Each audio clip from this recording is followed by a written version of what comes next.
जोहार जोहार फुलो जोहार परतुदा सब बेसे बेस एकदम बेसे बेस और कैसे नहीं सब ठीक ठाक है परतुदा। और उम्मीद करत थी कि हमरे कर किसान भाई बहन मने सब बढ़िया से होबे ना, एकदम खुशी राजी होबे एकदम तो चलो सबसे पहले हमरे कर किसान भाई बहन मन के स्वागत करे थी। तो किसान भाई बहन मने कृषि दर्शन कर खास कार्यक्रम में रहे मन कर बहुत बहुत स्वागत है। तो चलो हमरे सबसे पहले जानी ला खेती बाड़ी से जुड़ल तमाम तरह के खबर के देखी ला, देश दुनिया के खबर के जानी ला कृषि समाचार। और कृषि समाचार में जानब कि का एखन खेती बाड़ी होला खे, और ओकर बाद जानब कि मंडी भाव एखन माने मंडी में एखन साग सब्जी कर का भाव चलत है, और साथ ही मौसम कर हालचाल भी जानो एकदम।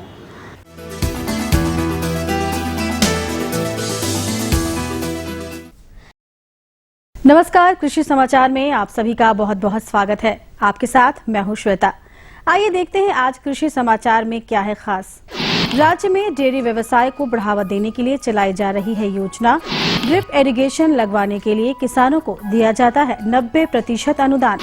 निकाई गुड़ाई कार्य को सुविधाजनक बनाता है विल्हो। राज्य में केंद्र द्वारा चलाई जा रही उद्यमिता विकास योजना के अंतर्गत डेयरी व्यवसाय को बढ़ावा देने के लिए राज्य के ग्रामीणों को कई प्रकार से सहयोग पहुंचाई जा रही है। केंद्र प्रायोजित उद्यमिता विकास योजना के तहत हमारे झारखंड राज्य में दुग्ध उत्पादन व्यवसाय के विकास के लिए स्वयं सहायता समूह के सदस्य, दूध सहकारी समितियां, दूध संघ और प्रगतिशील किसानों को सहयोग दिया जा रहा है। नाबार्ड के द्वारा राष्ट्रीय व्यावसायिक बैंकों के माध्यम से इस योजना का क्रियान्वयन किया जाता है। इनसे जुड़े सदस्य इस योजना का लाभ लेने के लिए गव्य विकास पदाधिकारी और नाबार्ड के जिला प्रबंधक से संपर्क कर सकते हैं। सिंचाई जल की कमी से होने वाले समस्याओं से बहुत हद तक निजात दिलाता है टपकन सिंचाई प्रणाली। इस विधि से सिंचाई द्वारा पानी की अच्छी खासी बचत होती है। साथ ही टपकन विधि द्वारा सिंचाई से फसल भी अच्छी मात्रा में होती है। इस प्रणाली को अपनाने वाले किसानों को सरकारी सहायता भी प्राप्त होती है। टपकन विधि कैसे लाभप्रद है बता रहे हैं हमारे कृषि विशेषज्ञ। किसान भाइयों, टपकन विधि की सिंचाई जो आज सबसे सफलतम सिंचाई तकनीक है, जिसमें कि पानी आपका कम से कम 90% से 95% तक की क्षमता जो हमारी टपकन विधि सिंचाई देती है। और इसके सेवन से इसमें क्या है कि आपकी सिंचाई की व्यवस्था और साथ में खादों का प्रयोग, यह दोनों एक बहुत अच्छी साधन है जो हमारी टपक विधि से मिलती है। और इसको किसान भाई आप ज़रूर अपनाएं, क्योंकि सरकार की इसमें 90% तक अनुदान राशि आपको दे है। और इसके प्रयोग से आपकी जो कुएं का पानी है जो आप इस्तेमाल करते हैं, जो आप पटवन विधि से, तो टपकन विधि में आपके बहुत पानी बचेंगी और उत्पादन भी आपको दुगुना मिलेगा पटवन विधि की अपेक्षा।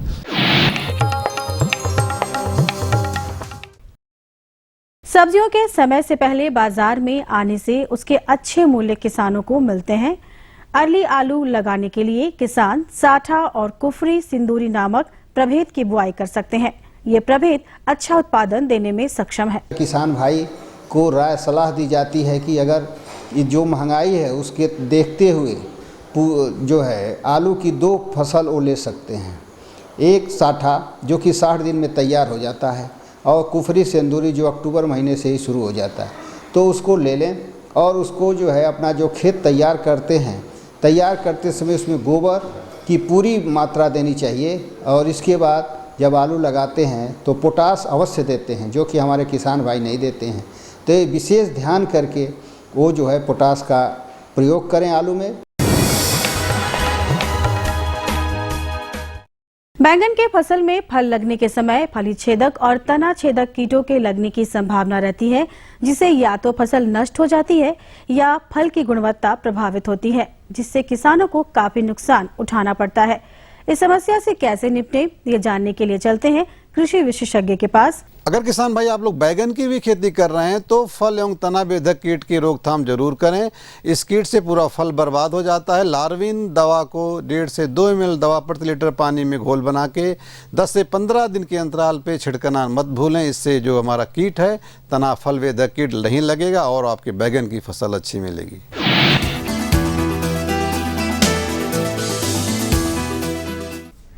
फसलों में निकाई गुड़ाई एक महत्वपूर्ण कृषि कार्य है। इस कार्य को सुविधाजनक बनाता है विल्हो उपकरण। ये उपकरण एक दिन में 20 डिसमिल खेत की निकाई कर सकता है। इस उपकरण को व्हील हो कहते हैं। यह निकाई गुड़ाई के काम के लिए बहुत ही उत्तम उपकरण माना जाता है। किसान इसका इस्तेमाल करके अपना समय और श्रम दोनों बचा सकते हैं। इसकी कार्य क्षमता 20 डिसमिल प्रतिदिन है। इस उपकरण को प्राप्त करने के लिए किसान बिरसा कृषि विश्वविद्यालय के अभियंत्रण विभाग से संपर्क कर सकते हैं।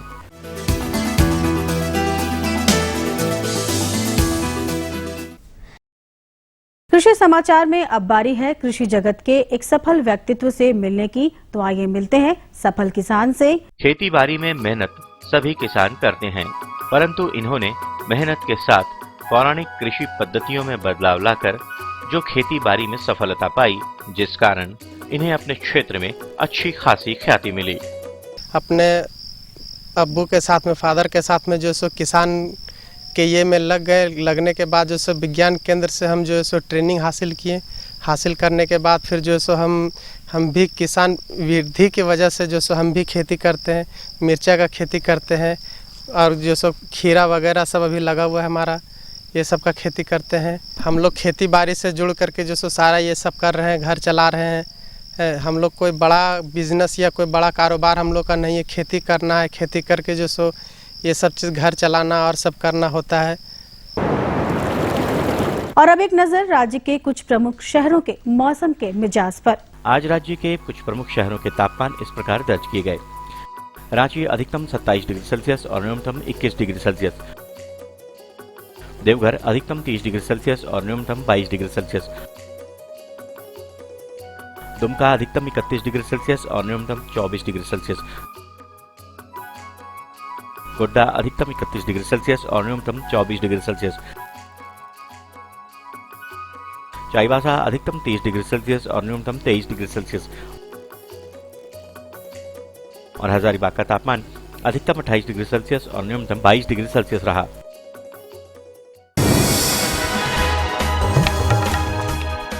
और अब मंडी भाव में आइए नजर डालते हैं अनाजों के भाव पर। राज्य की खाद्यान्न मंडियों में चली आ रही तेजी में फिलहाल कमी की संभावना नहीं है। आज भी अनाजों के मूल्यों में कोई विशेष उतार चढ़ाव नहीं दर्ज किया गया। सब्जी मंडियों में भी हरी सब्जियां अपने बढ़े हुए मूल्यों पर कायम है। वहीं कुछ प्रमुख अनाजों के आज के भाव पर नजर डालें तो इस प्रकार रही। चावल मध्यम न्यूनतम 2200 रुपए से लेकर अधिकतम 2600 रुपए। चावल उत्तम न्यूनतम 2800 रुपए से लेकर अधिकतम 4300 रुपए। गेहूं न्यूनतम 1600 रुपए से लेकर अधिकतम 2200 रुपए। दाल अरहर न्यूनतम 5750 रुपए से लेकर अधिकतम 7200 रुपए। दाल मसूर न्यूनतम 4600 रुपए से लेकर अधिकतम 5300 रुपए। दाल चना न्यूनतम 3750 रुपए से लेकर अधिकतम 4600 रुपए। चीनी न्यूनतम 3450 रुपए से लेकर अधिकतम 3700 रुपए। आलू न्यूनतम 2000 रुपए से लेकर अधिकतम 2500 रुपए। और प्याज न्यूनतम 2500 रुपए से लेकर अधिकतम 2800 रुपए प्रति क्विंटल रहा। कृषि समाचार में आज इतना ही। अगले दिन अगले अंक में फिर मुलाकात होगी कुछ ताजा तरीन खबरों के साथ। तब तक के लिए दीजिए इजाजत। नमस्कार, जोहार।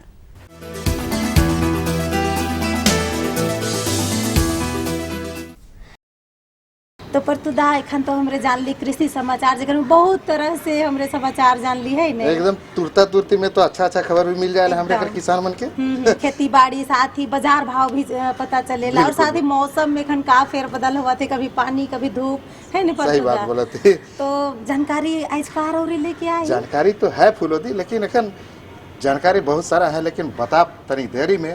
तो किसान भाई मन रारे मन बनल रहो हमरे कर साथ में।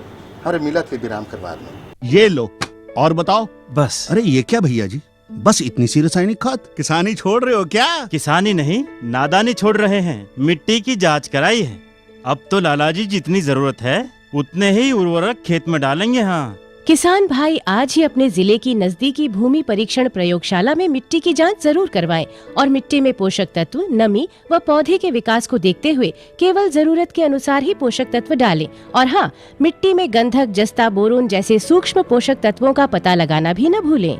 उर्वरक और जैविक खाद के सही उपयोग से भूमि का उपजाऊपन बनाए रखें, उत्पादकता बढ़ाएं, खर्चा घटाएं और बहुमूल्य विदेशी मुद्रा बचाने में भी सहयोग दें। और हाँ, धीमी गति से नाइट्रोजन उपलब्ध कराने वाले उर्वरकों जैसे नीम लेपित यूरिया को प्राथमिकता दें और यूरिया का पत्तों पर छिड़काव करें। अरे वाह, तू तो सचमुच समझदार हो गया रे। अधिक जानकारी के लिए संपर्क करें जिला कृषि अधिकारी या किसान कॉल सेंटर।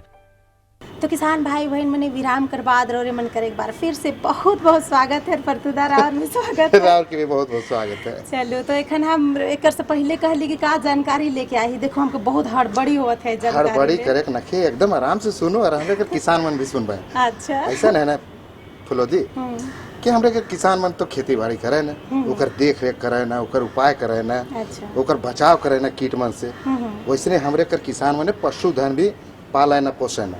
अरे तो ठीके रहो रे कहा थी परतुदा, आज हम भी सोचले रही कि आज पशुए धन कर बारे में कुछ जानकारी देवा कहे के तो आज एकरे बारे में आज बढ़िया से जानकारी देवा हमरे कर किसान मन के। खास करके जानकारी है कि ओकर में जे रोग होएला पशु मन में, कैसे रोग होएला, का ओकर उपचार करे के चाहिए, का बचाव करे के चाहिए, कैसे ओकर देख रेख करे के चाहिए, यही सब कर विषय में आज हमरे किसान मन के जानकारी देवा थी। और हमरे के साथ में विशेषज्ञ हैं डॉक्टर जितेंद्र चौधरी जी। ग्रामीण भाइयों नमस्कार। ग्रामीण भाइयों, आप सब बड़े पैमाने पर पशुपालन का कार्य भी करते हैं। जहाँ तक पशुपालन की बात है तो ऐसा देखा जाता है कि पशुओं में विभिन्न प्रकार के रोग आदि का भी प्रकोप होता है। तो पशुओं में कौन कौन से रोग का प्रकोप होता है और उनसे बचाव किस प्रकार किया जाए, इस बारे में जानकारी लेने के लिए आज हम आए हुए हैं हजारीबाग। और हमारे साथ है यहाँ के पशु शल्य चिकित्सक डॉक्टर जितेंद्र चौधरी साहब। डॉक्टर साहब, आपका कार्यक्रम में स्वागत है। डॉक्टर साहब, सबसे पहले आपसे ये जानना चाहेंगे कि आमतौर पर पशुओं में कौन कौन से रोग हुआ करते हैं? ऐसा है कि जानवरों में जो बीमारियां होती है अभी के समय में, एक होती है जिसको हम लोग मिल्क फीवर बोलते हैं। मिल्क फीवर का मतलब होता है कि उसमें फीवर होता नहीं है। जनरली यही जो ही गाय बच्चा देती है, बच्चा देने के साथ ही उसके शरीर में और ये में जो है सो कैल्शियम की कमी हो जाती है। और ये जो कैल्शियम की कमी होती है, ख़ास तौर से जो हाई यील्डर्स मतलब ज़्यादा दूध देने वाली गाय, जो एक्जॉटिक ब्रीड है या हमारा जो क्रॉस ब्रीड है, उसमें ये बीमारी बहुत ज़्यादा होती है। और इसका एक व्यवस्था ये है कि ये 72 घंटा के अंदर में अटैक होता है। इसका पूरे शरीर से जो कैल्शियम है वो अडर में चलाता है, थन में उतर जाता है और अचानक उसके बॉडी में कैल्शियम की कमी हो जाती है, गाय गिर जाती है, गाय को पैरालिसिस का अटैक होने लगता है। तो पब्लिक यह महसूस करते हैं कि इसको कुछ दूसरी बीमारी हो गई है, लेकिन ऐसा नहीं है, उसमें कुछ नहीं होता है। अगर 72 घंटा के अंदर में कोई डॉक्टर को बुलाया जाए जो बगल के हैं कहीं से भी, और डॉक्टर आए और उसको मिल्क फीवर के रूप में अगर जो डायग्नोज कर लें तो उसको मीफेक्स वगैरह कुछ भी चढ़ा देंगे, टोनोफास्फेन, मीफेक्स, ट्रिबिफेट, ये सब बहुत सारी दवाइयाँ हैं जिसको चढ़वा देंगे। गाय मैजिक की तरह, मैजिक होता है एकदम, 24 घंटा के अंदर में पता चलेगा कि गाय उठ के खड़ी हो गई। और इससे जो एक 50,000 1 लाख की जो गाय है उसका बहुत बड़ा बचाव होता है। इसलिए किसान भाइयों को तुरंत चाहिए कि जो ही ऐसा कुछ फील किए कि गाय को उठने में कोई दिक्कत हो गई, तुरंत नियरेस्ट डॉक्टर से संपर्क करना चाहिए और इसकी चिकित्सा की व्यवस्था तुरंत करनी चाहिए। तो ये तो मिल्क फीवर की बात आपने कही, और इसके अलावा और कौन से रोग होते हैं?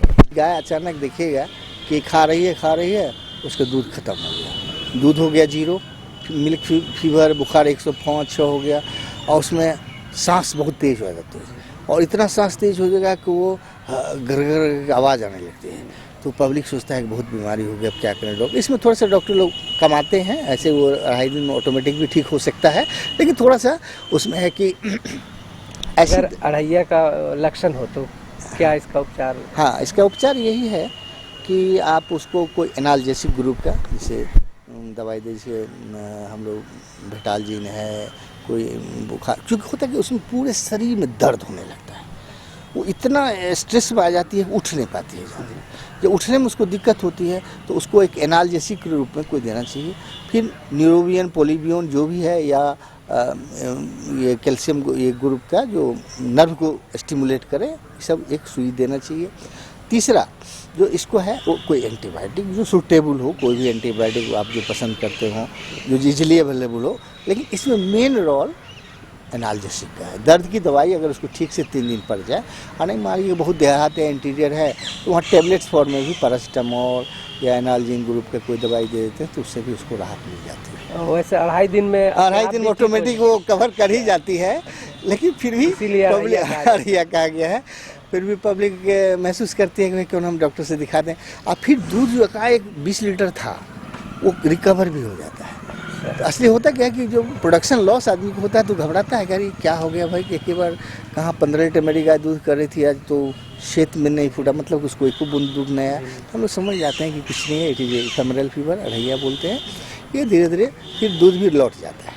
और बरसात में इसके अलावा और कौन कौन से रोग होते हैं?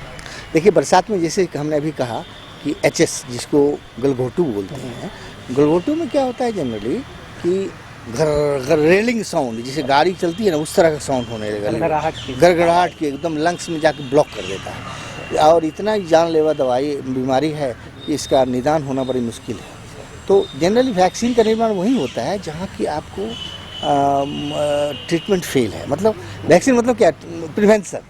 हाँ, तो वहाँ प्रिवेंशन के लिए ज़्यादा व्यवस्था की जाती है। तो टीकाकरण से ये ज़्यादा, इसलिए हम लोग जोड़ देते हैं कि देखो ये बीमारी ठीक होगी कि नहीं होगी, उसमें बहुत कॉस्टली दवाई लगता है, और 4 दिन 5 दिन चलाने के बाद भी सेफ्टी ऑफ 4 अभी हम लोग चलाते हैं, इट इज़ वेरी कॉस्टली। 1 ग्राम पड़ता है 4 दिन 5 दिन 6 दिन, जिसका दाम 500 रुपये पड़ता है, और डॉक्टर का खर्च लगा। तो उस अवस्था में बहुत कॉस्टली हो जाता है। तो क्यों ना हम 10 रुपये का एचएस वैक्सीन दिला के अपने को सपोर्ट में ले लें और अपने को राहत। डॉक्टर साहब, कहावत भी है कि इलाज से बेहतर है परहेज। सही। तो टीकाकरण एक तरह से परहेज। जी, टीकाकरण परहेज है, इसलिए हम लोग इस पर बहुत जोर देते हैं। तो आप प्रयास कीजिए कि वैक्सीन दिलाएं। वैक्सीन अगर हॉस्पिटल नज़दीक है तो मार्केट में भी दिल्ली उपलब्ध है।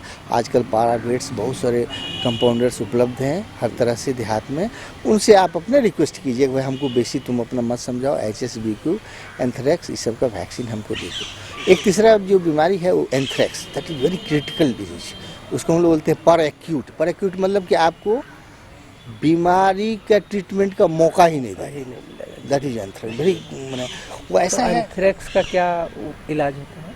एंथ्रेक्स की पहचान पहले ये हम बताना चाह रहे हैं। हाँ, पहचान ये है कि जा रहे हैं अचानक और गाय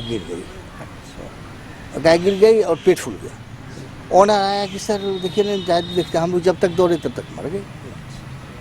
तो उसी केसेस में क्या होता है कि वो जो है सो परेशान हो जाता है कि सर क्या हो गया, डकहा जिसको बोलता है। तो हाँ, आमतौर पर लोग डकहा बोलते हैं। उसमें है क्या कि वो बरसात के ही सीजन में होती है, जितने बैक्टीरिया वायरस बरसात में ज़्यादा उगते हैं। तो उसमें क्या है कि वो अचानक उसका पेट फूल जाएगा, बैलूनिंग ऑफ स्टमक, मतलब रूमेन एकदम पूरा फूल जाएगा। इसके बाद क्या बोलते हैं, ब्लीडिंग फ्रॉम नेचुरल ऑरिफिस, मतलब कि नाक, कान, मुंह, पैखाना का रास्ता, ये तीनों तरफ से खून आ जाएगा। तो ये सारी ये इसका सीधा पहचान है। लेकिन इस बीमारी, यह एक ऐसी बीमारी है जिसमें ट्रीटमेंट करने का डॉक्टर को मौका ही नहीं मिलता है, जानवर पहले ही मर जाते हैं।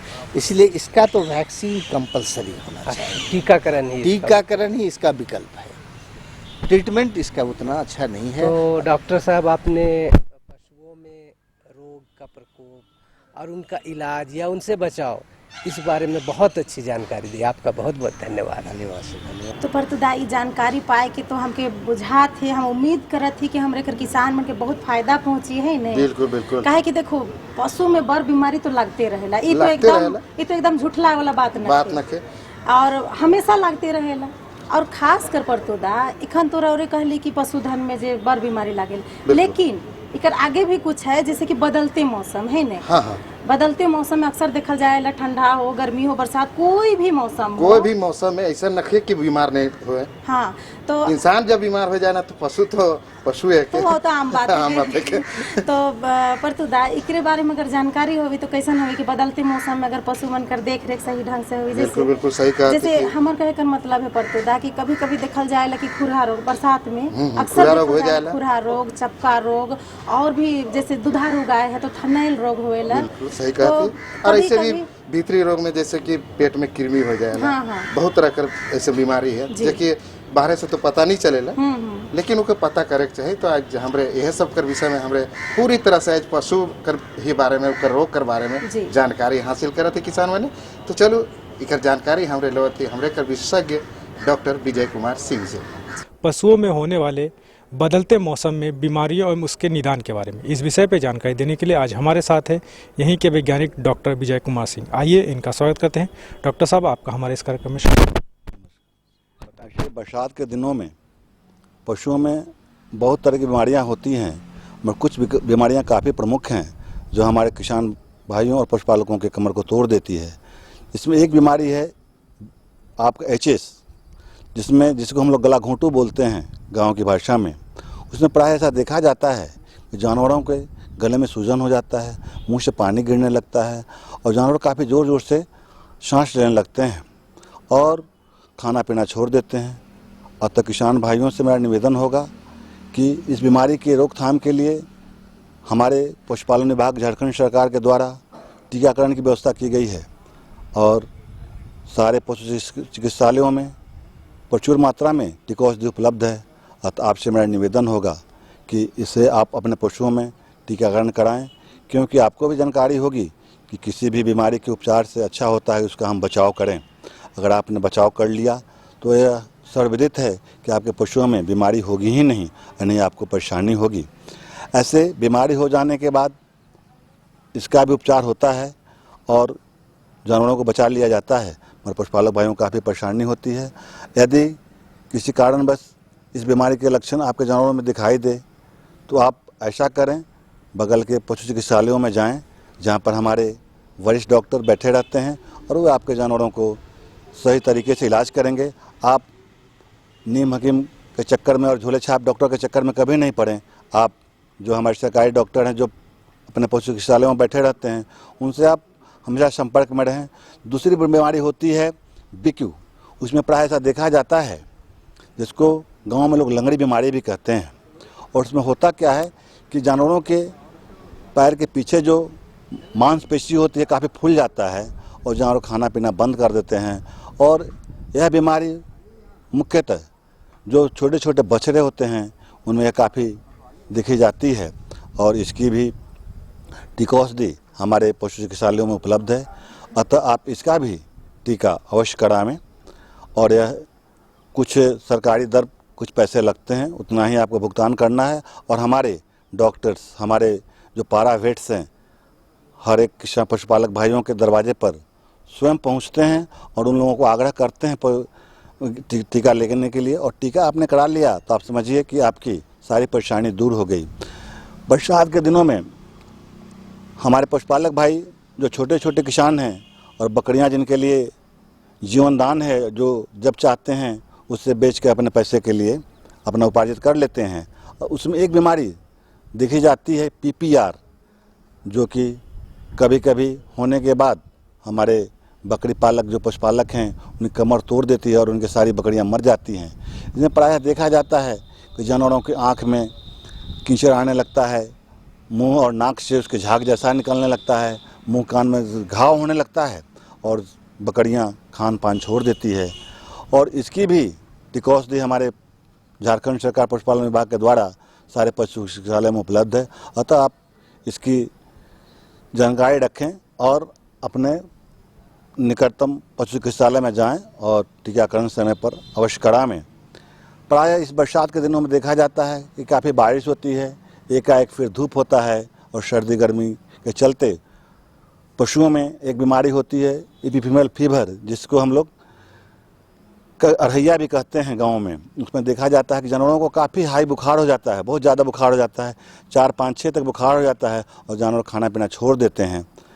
अतः इसकी उपचार ही आप पशु चिकित्सालयों में जाएं और इसका उपचार कराएं, क्योंकि इसके लिए कोई टीका औषधि उपलब्ध बाजार में अभी नहीं है और इससे आपको काफ़ी फ़ायदा होगा। पशुपालक भाइयों से मेरा ये भी अनुरोध होगा कि अभी आपके यहाँ धान की खेती होती है और आप हल चलाते हैं और पशुपालक भाई नासमझी में ऐसा करते क्या है वो कि अपने जानवरों को हल चलाने के बाद खोलते हैं और उसके बाद सीधे ले जाकर वो तालाब में ले जाकर उसको नहलाने लगते हैं।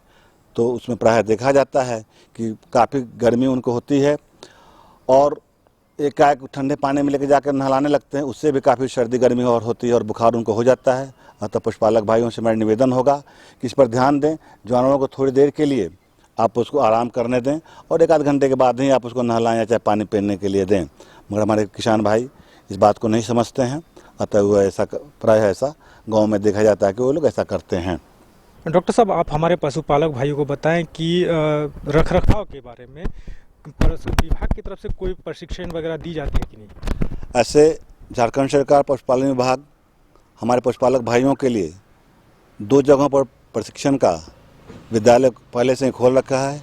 एक विद्यालय रांची कांके में है और दूसरा हमारा गौड़िया कर्मा हजारीबाग में है, जहां हमारे पशुपालक भाइयों को गोपालन, बकरी पालन, कुक्कुट पालन और सुअर पालन, इन चारों में प्रशिक्षण दिया जाता है, जो 5 दिनों के लिए होता है। और पशुपालक भाइयों को यहाँ निःशुल्क प्रशिक्षण दिया जाता है।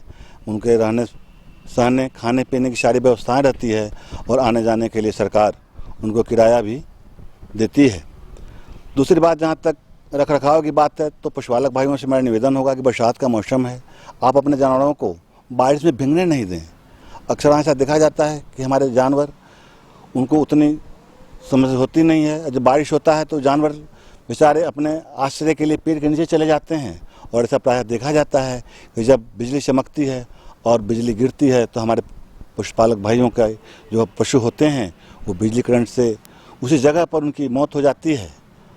मगर हमारे पशुपालक भाई इस बात को ध्यान में रखें कि आपदा प्रबंधन झारखंड सरकार इसके लिए भी उनको मुआवजा देती है। अतः पशुपालक भाई जैसे ही इस तरह का आपदा उनके जानवरों पर टूटता है तो बगल के अंचलाधिकारी के यहाँ जाएं, वहाँ अपना आवेदन दें, उस जानवर का फोटोग्राफी करवाएं और वहाँ के निकटतम पशु चिकित्सालय के पशु चिकित्सक मिलकर उसका पोस्टमार्टम रिपोर्ट लेकर आपदा प्रबंधन से उसके लिए गुजारिश करें, उन्हें पैसा सरकार देगी। तो देखा किसान भाइयों, डॉक्टर साहब ने कितनी अच्छी जानकारी दी कि बदलते मौसम में आप अपने पशुओं में होने वाली बीमारी एवं उसके बचाव के बारे में क्या क्या कर सकते हैं।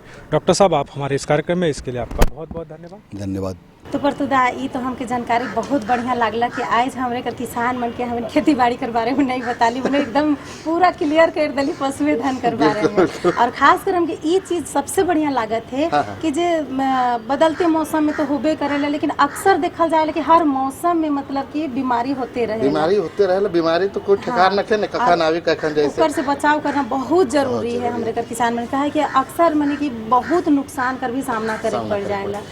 तो किसान माने हमरे करी कार्यक्रम रावणी मन के कैसन लागलक, इकर बारे में कोई सुझाव हुई या फिर कोई समस्या हुई या फिर कोई ऐसा जानकारी हुई तो जरूर से जरूर हमरे के खत लिख भेजो।